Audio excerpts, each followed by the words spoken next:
Hello everyone, welcome. This is teacher Emmy. I'm so happy to have you here because today we are going to review the relative clauses, more specifically the defining and not defining.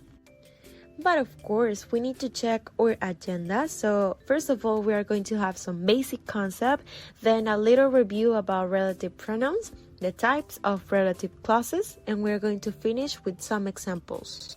So let's focus on the main concept of our lesson. What is a relative clause?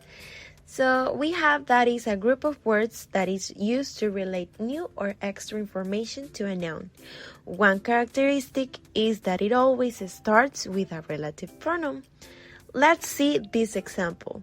I meet a man who works for you. Who is going to be our relative pronoun, and the rest is going to represent the new or the extra information that we have about the noun. Now, let's see our little review. What is a relative pronoun? It is a pronoun that is used to connect a relative clause with the main clause. And we need to remember that they are not exclusively used as relative pronouns. I know that you have already used them in questions or in sentences in any tense. And the ones that we are going to be using for this topic are who, which, and that. Now, it's time to classify them into two types. First, we have the defining clauses. They include essential information about the noun. Without this information, we will not know about who or what are we referring to. It's pretty important that we don't use commas. And here, we have who and that for people, and which and that for things. Now that we have cleared the defining clauses, let's continue with the non-defining. They are just extra information about the noun. Without them, the sentence still has sense.